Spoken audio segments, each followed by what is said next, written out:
Bom dia, galera. Espero que estejam todos bem. Estamos aqui para mais uma aula de física. Hoje iniciaremos nossa aula com um conteúdo novo. Vamos iniciar o capítulo 4 do livro.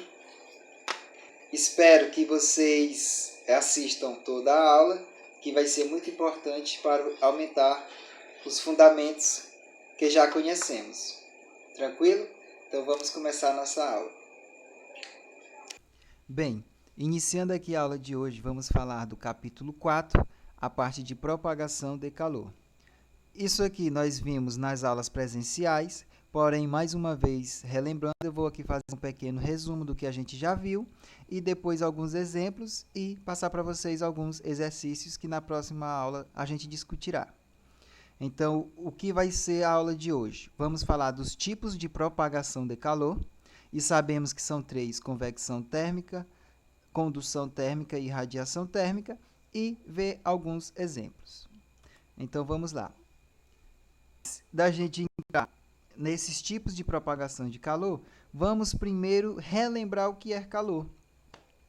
Então, eu tenho aqui, de novo, calor é a energia que passa de um corpo mais quente a um corpo mais frio, até que ambos atinjam a mesma temperatura. Como se dá a propagação desse calor? E é aí que a gente vem para esses 3 tipos de propagação, que é a propagação por condução, por convecção e por irradiação. Aqui tem um errozinho, é convecção, certo? Então, são esses 3 tipos. Vou falar nesta aula de hoje de cada um e de algumas propriedades. Vamos lá. Começando aqui, então, pela condução do calor. Eu tenho aqui essa imagem, tenho uma vela colocada na extremidade de um metal e vemos que, de acordo com a seta, o calor ele é propagado da vela para a mão da pessoa. Então, nós temos aqui o processo de propagação por condução. Existe o contato aqui das chamas no metal. Então, eu estou passando através do contato. Mas o que acontece fisicamente dentro deste metal? Se colocarmos uma extremidade da barra exposta a uma chama, nesse local aumentamos o grau de agitação das partículas e essa energia vai sendo transmitida partícula por partícula ao longo da barra, sem que haja transporte de matéria. Então, está aí bem definida a condução. As partículas vão ganhando energia. Como elas ganham energia? Elas aumentam as suas velocidades. Se elas aumentam as suas velocidades, o choque entre as partículas vizinhas será também maior. E, com esses choques, elas vão transmitindo energia de partícula em partícula até se estender por todo o material. Então, é isso que acontece. Indo aqui à frente, vamos falar agora do fluxo de calor. Como se dá esse fluxo de calor? Como esse calor se movimenta? Então, ele diz que o calor em um determinado corpo se propaga por todo o material por determinado instante de tempo, o que chamamos de fluxo de calor. Fluxo de calor que é responsável por essa propagação. Vemos o que acontece, como foi dito anteriormente. A agitação aqui próximo da chama é muito maior do que quando a gente se distancia dela. No ponto mais próximo da chama, a temperatura é muito maior, a velocidade das partículas é maior, a agitação das partículas é maior. E, consequentemente, a temperatura também é maior. E vemos que a temperatura, de acordo com o que vai aumentando aqui a barra, ela vai diminuindo. Então, o fluxo de calor se propaga daqui para cá. Ela se propaga do valor de maior temperatura para o de menor temperatura. Então, definimos esse fluxo de calor como sendo a quantidade de calor que esse material está recebendo, dividido pelo tempo que ele se propaga. Então, é o que a gente chama de fluxo. No Sistema Internacional de Medidas, usamos watt ou watts, que é a mesma coisa que joule por segundo. Isso no Sistema Internacional de Medidas. Porém, usualmente, a unidade para cálculo manualmente aqui em laboratórios, em algumas pesquisas, em problemas físicos, usamos usualmente a calorias por... E também podemos definir esse fluxo de calor de outra maneira, de uma maneira mais completa, que eu posso calcular bem sucinto esse fluxo de calor. Lembrando que o fluxo de calor é também uma potência, ou seja, a mesma unidade de potência, ou seja, são grandezas iguais. E ele diz aqui, a definição nos mostra que o fluxo de calor é uma potência com que a energia térmica está se transmitindo. E ele diz que, segundo a lei de Fourier, em uma barra uniforme, o fluxo de calor é dado por esta equaçãozinha aí, ó, onde temos que o fluxo ele é proporcional à área, ou seja, quanto maior a área de um material, maior essa propagação, maior esse fluxo de calor. Consequentemente, maior vai ser essa variação de temperatura, pois também o fluxo é proporcional a esta variação, e só vai ser zero quando uma extremidade e a outra atingirem a mesma temperatura, ou seja, atingirem o equilíbrio térmico. Também podemos analisar que o fluxo ele é o quê? Inversamente proporcional ao comprimento da barra. Ou seja, quanto maior esse comprimento, maior o tempo será para que o calor se propague de uma extremidade à outra. Esse K aqui é o que a gente chama de condutividade térmica de um material. Ou seja, é a identidade do material com relação à propagação de calor. Todo material tem o seu próprio. Os maiores condutores térmicos são os metais, assim como também elétricos. Bem, então agora vamos ver um exemplo. Uma parede de tijolos com condutividade térmica K igual a 0,015 calorias por segundo vezes centímetro vezes graus Celsius, de espessura de 25 centímetros, tem a sua face interna a 20 graus Celsius e a externa a 40 graus Celsius. Determine a quantidade de calor que atravessa a parede durante 5 minutos. Considere a área da parede igual a 1 metro quadrado. Então, ele me dá essas informações e ele quer que eu calcule a quantidade de calor que passa por essa parede durante 5 minutos. E aí ele me dá a informação da temperatura no lado interno e no lado externo, ou seja, ele me dá uma variação de temperatura. Assim também como ele me deu o tempo e a condutividade térmica do tijolo. Também me deu o comprimento desse tijolo e a área por metro quadrado de contato que esse tijolo vai ter com o calor. Então, vamos lá. Como vamos resolver esse problema? Eu anotei aqui todos os dados e já transformei. Observe que ele tinha me dado aqui em centímetros. Eu transformei para metro, então ficou aqui 10 a menos 2. Vamos voltar aqui. Ó, é 0,015 calorias. Isso aqui é a mesma coisa que 1, 2, 3, 4. 15 vezes 10 a menos 4. Só que eu estou dividindo por 10 a menos 2 aqui, ó, de centímetros.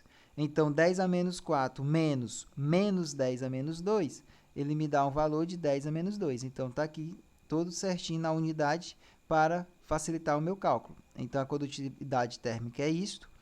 O comprimento do tijolo também transformando para metros está aqui, 25 vezes 10 a menos 2. A área ele já me deu em metro, 1 metro quadrado. A variação de temperatura, eu peguei o valor da temperatura externo e diminuí pelo valor da temperatura interna, que fica aí 40 menos 20, que dá 20 graus Celsius. E o tempo que ele me deu foi de 5 minutos, eu já transformei para segundos, fica 5 vezes 60, que dá 300 segundos. O que é que eu tenho que fazer?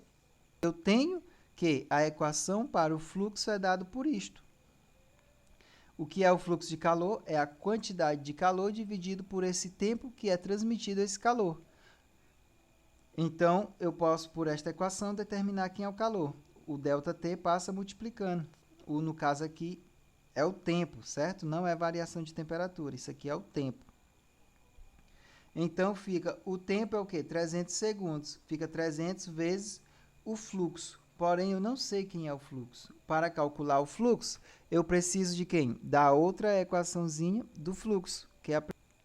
E aí eu tenho todos os valores. Eu tenho o valor de K, eu tenho o valor de A, eu tenho o valor de ΔT e tenho o valor do comprimento.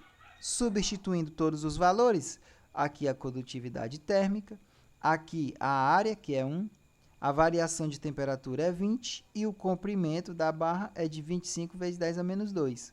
Corta esse cara aqui com este aqui. 15 vezes 20 dá 300 e sobra o 25. O sinal eu tirei por conta que eu só quero saber para onde é que esse calor está indo. Ele está indo da parte de maior temperatura para menor temperatura. É por isso que existe esse sinal. Mas como eu já sei o sentido dele, eu tiro ele e calculo apenas o módulo, que fica o quê? 300 sobre 25, que dá um fluxo de 12 calorias por segundo. Sabendo disso, eu pego esse 12 e substituo aqui no fluxo. Então, vai ficar 12 vezes 300. E aqui eu determino a quantidade de calor que eu estou transferindo para este tijolo durante 5 minutos. Fica 12 vezes 300, que dá 3.600 calorias. Então, o exemplo é muito simples, é fácil, basta também prática. Então, refaçam esse exemplo, é do exercício do livro de vocês, e se puderem, já vão adiantando outros exercícios. Então, vamos para frente. Então, essa parte de condução de calor, a gente já viu aqui o básico. O básico da condução, propagação de calor por condução é isto. É eu saber calcular o fluxo desse calor quando eu tenho o contato desse calor com o material. É a convecção térmica. É um processo de propagação muito usado para refrigeração. Em todo lugar ambiente que a gente se encontra, existe esse processo de calor. Até o nosso meio em que vivemos existe isso, que é o processo da chuva, que a gente tem que o ar quente ele sobe e o ar frio ele desce. Então, fica nesse processo cíclico. A convecção, o que é que ele diz sobre a convecção? A convecção é o transporte de energia térmica pelo deslocamento de massa de um fluido mais quente para outras regiões em que há fluidos mais frios. Ou seja, eu tenho o ar quente, esse ar quente ele se propaga ascendente para cima e o ar frio ele desce. Então, fica neste processo cíclico. Ar quente sobe, ar frio desce. E aí se dá esse processo de propagação por meio desses fluidos, diferentemente do processo de condução. Eu não precisava que a matéria se movimentasse. Ela apenas passava pelo toque, o toque de uma partícula para outra. Aqui não. Aqui eu preciso que a matéria ela tenha o seu fluxo, ela se propague. Então, no livro de vocês, ele consta que a convecção não é bem uma transferência de calor, mas sim um deslocamento de porções mais quentes de matéria de uma região para outra. Que, na verdade, é isso mesmo que acontece. Porém, como há uma mudança de temperatura no sistema em que isso acontece, podemos dizer também que sim, que é uma propagação de calor, certo? Então, ele tem algumas propriedades. Primeiro, a corrente de convecção é proporcional à área que está exposto o fluido. Ou seja, quanto maior a área que se encontra esse fluido, maior vai ser a corrente de convecção. Maior vai ser esse transporte de matéria. E também outra propriedade é que a corrente de convecção aumenta com o aumento na diferença de temperatura entre as superfícies quentes e o fluido que com ela tem contato, embora não de forma linear. Ou seja, quanto maior a variação de temperatura entre dois sistemas ou dois corpos, maior vai ser essa propagação de corrente. Mostra aqui a convecção na água aquecida. Como é que funciona? Sabemos que quando a água ela atinge uma temperatura de 100 graus Celsius, ela começa a passar do estado líquido para o estado gasoso. Porém, vemos que a água ela começa a se agitar bastante nesse processo de mudança de fase. A água fica bem agitada. Está ocorrendo que o meu objeto, o meu sistema físico, ele está recebendo uma quantidade de calor. No caso, uma panela, por exemplo, cheia de água. Pelo contato da chama com o fundo da panela, ela recebe esse calor. E esse calor passa para o fluido que está dentro desta panela. De acordo com que esse calor vai sendo transmitido, a água vai se esquentando. A parte em contato com a panela vai esquentando e, de acordo com que ele esquenta, a água com a água quente, ela sobe. E a água que estava na parte superior, por estar mais fria, ela desce. Então, a água vai se esquentando por esse processo cíclico. Outro processo de convecção é o que nós usamos para refrigerar um ambiente ou um sistema físico qualquer. Temos o exemplo disso, o ar-condicionado. Outro exemplo muito importante é a geladeira, onde temos aqui que o congelador fica na parte de cima, que é a parte mais fria. Para quê? Para que o ar frio ele desça para a região de todo o ambiente da geladeira. E o ar quente ele suba para o congelador e assim se esfrie e fica nesse processo de propagação de calor. Para a gente terminar essa parte de propagação, existe o que a gente chama de inversão térmica. Mas o que é isso? Nada mais é do que a poluição do ar. O ar quente e o ar frio, eles não necessariamente se comportam do jeito que foi falado agora, de que o ar quente ele fica na parte, ele sobe e o ar frio desce, fica nesse movimento que, infelizmente, no nosso planeta, a inversão térmica, na qual, então, ele blinda esse ar frio, faz com que o ar frio fique apenas embaixo e o ar quente fique no centro. Então, para a gente terminar, vou falar do último tipo de propagação de calor, que é a propagação por irradiação. A radiação eletromagnética propaga-se inclusive no vácuo e é isso que permite o fluxo de calor do Sol que chega até nosso planeta. Ou seja, esse processo de propagação de calor, ele se dá através da luz. Eu não preciso de um material para se propagar. Ou seja, ele pode também se propagar no vácuo. É o que acontece com o Sol. E está aqui, por exemplo, quando eu tenho uma chama, dessa chama, existem ondas de calor que chegam até nós. Mesmo sabendo que o ar quente ele sobe, não teria como ele vir para o lado. Claro, existem partículas que chegam sim até a gente, pelo processo de convecção, essas partículas quentes e que encostam até a gente. Porém, também, a luz que é transmitida da chama chega até nós, mesmo se não estivessem partículas. Algo também muito preocupante para a população da propagação por irradiação, que um exemplo que a gente tem é o efeito estufa. O que é o efeito estufa? Bem sabemos que o Sol ele transmite energia para nosso planeta. O nosso planeta, ao redor dele, que é a atmosférica, ele se comporta como se fosse um vidro. E parte desse calor que chega do Sol, ele é refletido pelo vidro. E parte, ele passa por esse vidro e chega até o nosso planeta. Então, parte é refletido e parte para nosso planeta.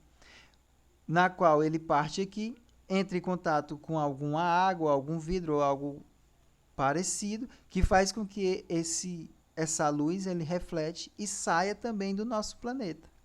O que acontece diferente com a poluição que a gente faz no nosso planeta. Por exemplo, vemos aqui que, em vez de o calor que a gente faz, essas queimadas, todas essas... Quando o calor ele é emitido, ele vem, bate no vidro e reflete. Ele não passa para fora. Ou seja, todo o calor que a gente faz, o que acontece com esse calor? Ele fica retido aqui dentro. O vidro impede com que ele passe para o outro lado. Ou seja, ele reflete quase que totalmente. E isso se encontra na faixa do infravermelho, que é uma faixa de luz que causa muitas doenças. Então, para a gente terminar, estou colocando aqui alguns exercícios, aplicando conhecimentos da página 191 a 193. Espero que vocês refaçam todas as questões Esses exercícios estão voltados para esse conteúdo que eu acabei de ministrar. E façam os exercícios e eu vou cobrar. Vou colocar também no CADES em uma folha de atividade. Qualquer dúvida estarei no CADES ou pode mandar também pelo WhatsApp. Lembrando que na próxima semana eu farei uma aula online e espero que vocês anotem as dúvidas e neste dia me coloquem as dúvidas para que eu possa tirá-las. Então, muito obrigado por assistir essa aula, espero que continue e muito obrigado e até a próxima. E, se puderem, fiquem em casa. Tchau, tchau.